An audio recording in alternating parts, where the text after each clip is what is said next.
Hello, everybody, and welcome to the Responsive Weekly. We are back after taking last week off, and I gotta say, although I loved being at the summit, I really missed our time here together.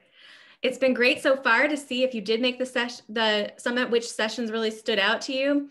It's great to see such a variety of things. I love seeing that we're meeting a variety of needs. And today I am joined by Bryan Funk, also a virtuous. Welcome, Bryan.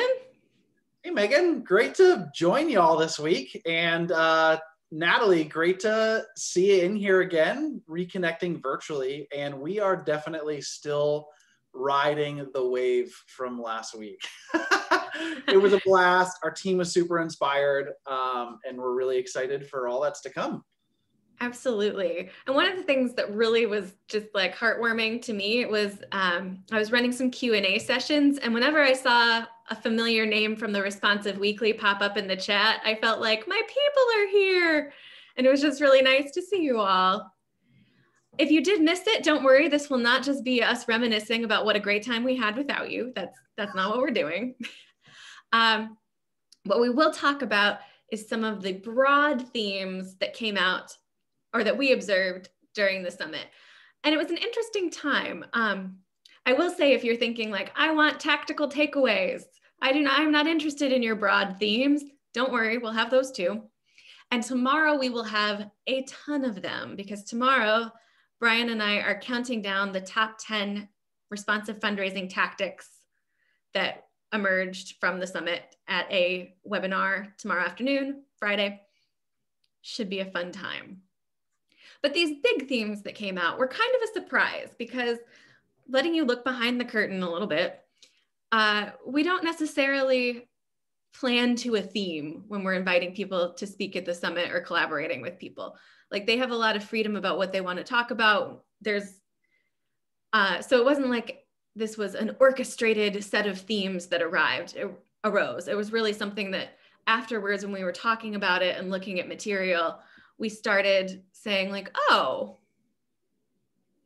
some of these things pop up in multiple places that we didn't necessarily expect. I think, yeah, to that point, Megan, I think what's really cool and special and powerful about responsive fundraising is that the nature of responsive is the interconnection of themes, tactics, strategies. So while we brought together all of these different thought leaders that shared incredible insights, in hindsight, we were really moved by, wow, like, look at how these overlap and how they interconnect and how one informs the other. So just really rich. And I think it gives a great line of sight into the power of responsive fundraising. Absolutely. And so we decided to talk about these themes for a couple of reasons. One, because it was, as Bryan and I were going through for our webinar, starting to look at every session in detail, we realized the themes were there and wanted to talk about them. But another thing is, if you didn't make the summit, or if you did not make every single session, we do have it available on video. All the sessions are videotaped. I'm dating myself there. They were recorded. They were not videotaped. They were recorded, and they're available. We'll drop that link in the chat. But there are 33 of them, and we recognize that that's overwhelming, possibly, to look at that much material. So we wanted to give you some pointed directions of where to go if you were not planning on perhaps viewing every single one. Yeah, Will, did you just make an 8-track joke? That's incredible. Yes, the summit is available on 8-track. That is not true. So let's dive into some of the things we observed. Don't mind me. I'm just pulling the link where all the recordings live. So that awesome. Thank you, Bryan. Can access it. I did not. So the first thing that stood out to me is this thing that we were talking about a couple weeks ago here on the weekly, which is, this is a strange time for planning if you're trying to plan in a traditional way where you write out your whole set of goals and measures and activities for the whole entire year, because there's so much we don't know, right? Yeah. What I'd add here is there was one session in particular that focused on this, and it was all about like working in a sprint cycle. Mm-hmm. I think there's a few things we could extract out of shorter planning cycles. I think one is that our strategy that's written in ink at the beginning of the year and then we shelf it is that really serving us? Is that really serving our constituents, our donors, our supporters? Whereas maybe if we write our plans in pencil, and maybe if we take the time in increments to test, to trial things out, and then test and review and analyze and see what worked and what doesn't. And in a really practical application, I might say, like, you know, let's revisit our newsletter to our recurring donors. And let's see how month 1 and 2 perform. And let's change the headline. Let's change some of the content. Let's add in a video. And then when you review and analyze what that does to your engagement, it then informs how you can adapt. So when you work in shorter planning cycles and you work in a sprint cycle where you're reviewing data and analytics every 2 weeks or every month, it allows you to be better informed to lean into what's working and drop what's not working. Yeah, and if you want to get all the details on that, that was Sarah Olivieri's session, The Agile Nonprofit, which was the keynote kicking off day 2, I believe. And it is really worth it for looking in to seeing, like, how does that work? And so she recommends a system of 60-day planning cycles where you plan, execute, and review, and then you start over with an additional 2-week sprint in the midst of your 60 days.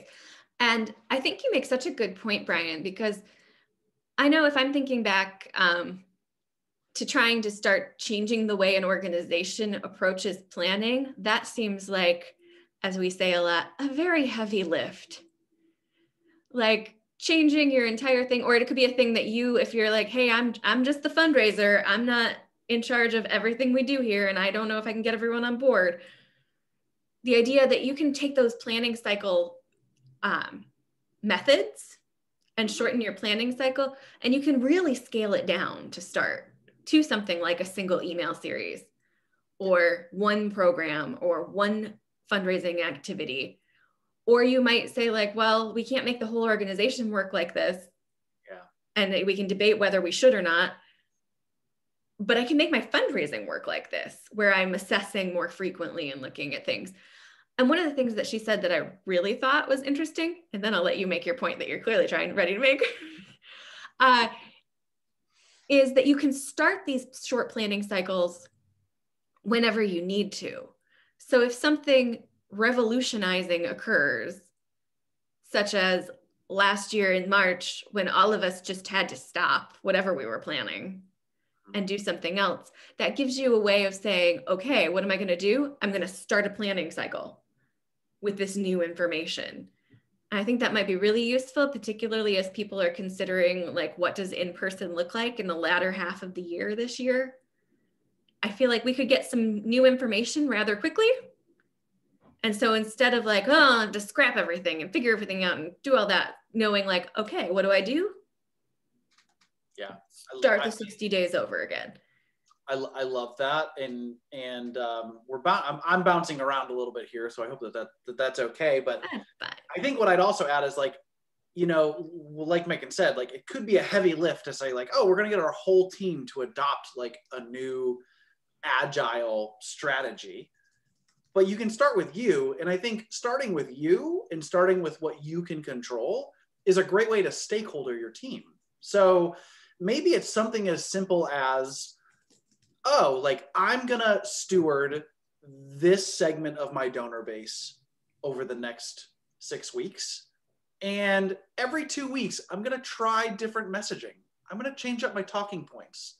And I'm gonna see and keep track of how are donors responding to these talking points. And then use that to adapt and refine what you're doing. You can then take that back to other members of your team and you can say, wow, look what I learned about how our donors respond to these different messaging points just by using a 2-week agile cycle just in making phone calls. Like, make it really tangible, make it really easy, and then share it out with your team. And it's a great way to stakeholder. It's fantastic. Tammy's saying that quarterly planning is working well, which is good. I think, like, yeah, it doesn't have to be necessarily 60 days. I think having a shorter period, whatever shorter means for you, with that built-in reassess, because then you avoid that situation that's really easy to get into, I think personally, you may disagree, where you've got like, we try to plan and we put so much time into it and it just didn't work. And that's the end of the thing. Like, that is our finding. It didn't work. And we spent a whole year trying something and it didn't work.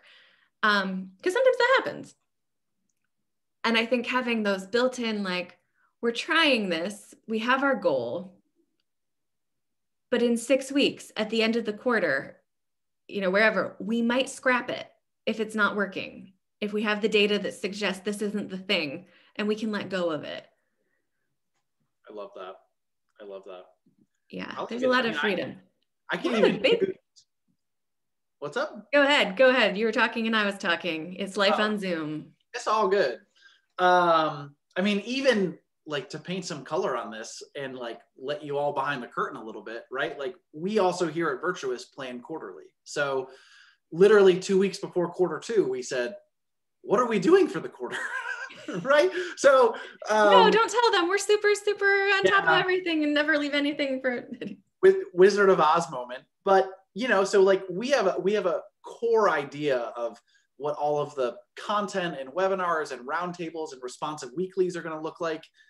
And like, for the month of June, for example, like in my own planning for what we're going to be doing, I blocked out when things are going to be happening, but I left the themes and strategic insights really broad, because I want to let what we're doing in April and May inform what we should be talking about in June.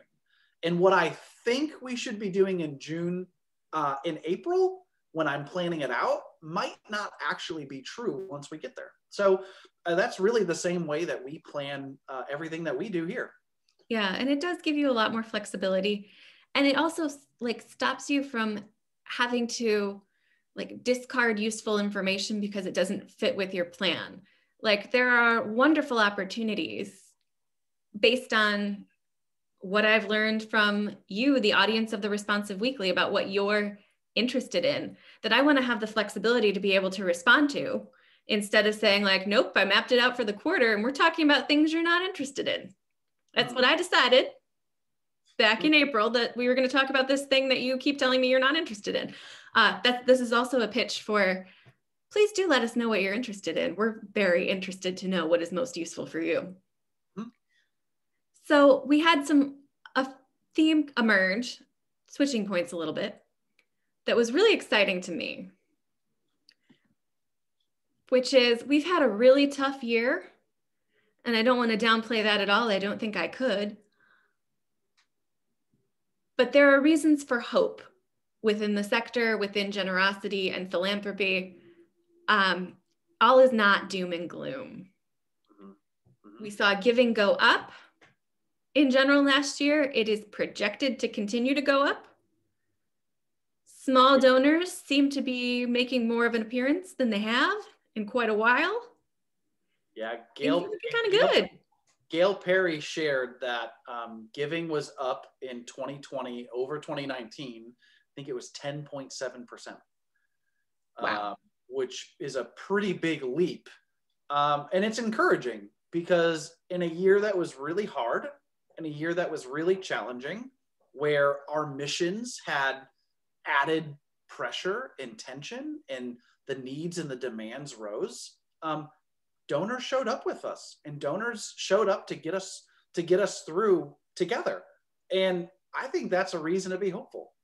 It is. And I want to say, just because I'm always the negative Nancy of this show, but I do want to say, if you are in an arts and culture organization or higher ed, and you're hearing us all talk about how giving was up and it's making you feel like, I see you, I hear you. It does, whether or not giving was up for your organization personally is a lot to do with cause and various other things. And we see that, but the overall trends are looking good, and that's good for the sector as a whole. So hope for everybody, but also I see you if you're not feeling great at this particular moment. Yeah, that's another great point on generosity. And something else that really came up a lot at the summit was about how generosity is holistic, that we are in this sector collectively. Like, our missions don't live in silos. Like we are actually like a part of a greater ecosystem. And if we're in a space, and take this with a grain of salt, kind of to like what Megan was just talking about, but we heard really interesting insights from organizations that actively chose to step back to create more space for other nonprofits. And so like keeping a pulse on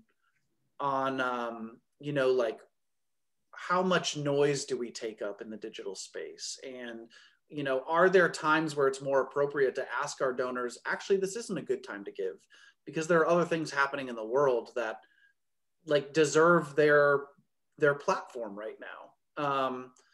And so, you know, that was like another layer of generosity where like we all occupy this space together. And if you're coming out of a hard year, and maybe like your numbers don't reflect, you know, where the sector's trends are, I think my encouragement is like, you know, choose the abundance mindset. Like there are enough resources and time, you know, for you to come back this year. Yeah, absolutely. One of the things Gail said that I thought was really great. Oh, and I'm seeing a lot of people are had better than expected years last year, which is heartening to see. And cool. I'm so happy to see that. But one of the things that Gail pointed out that I thought was really good was she said, you know, last year, whatever else it was, gave us the opportunity to clean house a little bit and take out a lot of the fluff that was maybe built into how we had been fundraising and get very, very real and authentic with our donors in a way that builds those authentic donor relationships that we're always talking about, right? That we were able to say, like, maybe we don't actually need all of the stuff that we've built around the major gifts process, for example, which is what Gail was talking about, because that's what she is an expert superhero in. But maybe we don't need all the coffees and the lunches and the fancy events. Maybe we can have this conversation and just get really deep into what matters to people, because that's kind of the moment we're all in. And that gives us the opportunity to now, as we're slowly coming back to something, I hate to say new normal, but the next normal, or what will be normal for a while. As we're coming back to it, we have the real opportunity to say, I don't want to bring XYZ back with me. I think I can do without it and spend my time doing something else that maybe even works better. And that's kind of a golden opportunity. Which brings us to our next point, which was, I was really impressed with how it came up in unexpected places across the summit. In all kinds of sessions. It came up in the sessions that were specifically about this, but it also came up in places I didn't expect, which are fundraisers and nonprofit professionals in general. Shout out to all the marketers who also attend these calls. You are very important, but a lot of you are having a really rough time because your job is super stressful. Does anyone feel that? You can drop it in the chat. You don't have to be vulnerable in the chat if you don't want to be. But if you are, if anyone feels like, yeah, I'm pretty stressed out after this past year we just had. I mean, can I be honest? Like, I'll throw myself out there. I mean, I am a fundraiser by trade. In a past life, before I worked for Virtuous, I was a fundraiser. And gonna be really frank, I was burnt out. And the question I asked myself is, you know, about 2 years ago, I said, how can I still serve the sector, but put myself in a place where I'm not burnt out? So now I'm not an active fundraiser, which is also a crisis that's facing our sector, where, you know, the average tenure of a fundraiser at a nonprofit is 12 to 18 months. The other statistic is that over 40% of fundraisers say that they're going to leave the sector within the year. You know, that's alarming. And something that Jeff Shuck and Jennifer Mulholland at Plenty shared during the Responsive Nonprofit Summit was that you are precious cargo. You are, Plenty calls fundraisers hope helpers. Like, you are a hope helper. and the world needs you. The world needs your work. And at the end of the day, you know, we can talk about generosity all day. We can talk about donor retention, but we can't retain our donors, and we can't sustain our missions, and we can't build the better world that we want to build if we're not sustaining ourselves and if we're not taking care of ourselves. And I think that I would add, this is something that Virtuous is really, really passionate about. And we're committed to pushing the needle forward on this. Absolutely. And that brings us to like a thing, you're going to hear me say it like a million times in the next month. And I've probably already said it like a million times last month. But I think there's this piece where, because fundraisers are so caring and nonprofit professionals are so passionate. So first of all, there's a lot that needs to be done. And when you are a passionate and caring person, you take it on. However, there's a limit to that, right? Like all of us hit a wall somewhere where it's like, I have care and passion can only get me this far. And then there becomes the fact that there are only a certain number of hours in a day. And some of them you should probably be sleeping. But is there a way to work that doesn't burn people out at this alarming rate is a question that really came up. And so can you have that, like, can you treasure that care and apply that generosity to yourself is a question that really came up a lot. The session from Plenty, which was Beyond Resiliency, is a great one to check out if you want to start thinking about this more. Taylor Shanklin did a very brief, bold talk on Minimize to Maximize, about like reclaiming your joy and prioritizing, that is worth checking out. And I also want to make the point, back to the thing I say a million times, that this isn't about like somehow you having to muster up more care, which you already have so much of, and somehow apply it to yourself and like will yourself into not being burnout. Like that's not really actually a strategy. Can I add something here before you finish your thought? Like, yes. Called well-being. It's not well-doing, right? Like we can't yoga ourselves into not being burnt out. Like it's okay to just be. Exactly. It's like, so I would encourage everyone to make taking care of yourself not another thing that's on your already outrageous to-do list, but start to look at where are your platforms and your processes and your way of interacting with people. Where are those things creating an unsustainable situation? And until you fix those things, is a thing I took away from the summit. Until you have those systems or processes or frameworks that are not as stressful, you can't make a lot of progress in not being as stressed out as you are. If you're just like, all right, what I'm going to do is I'm going to meditate before I come back to doing all these terrible things in an unsustainable way, or doing all these great things in an unsustainable way. So looking at the systems, and a lot of that's going to be getting really real about what's possible. Like, what is your actual capacity? Bryan, you and I were talking about this a little bit this morning in another context, and we'll probably talk about it again tomorrow, that if you don't say no, the no is going to happen anyway. Yeah, there is power in no, people. Yes.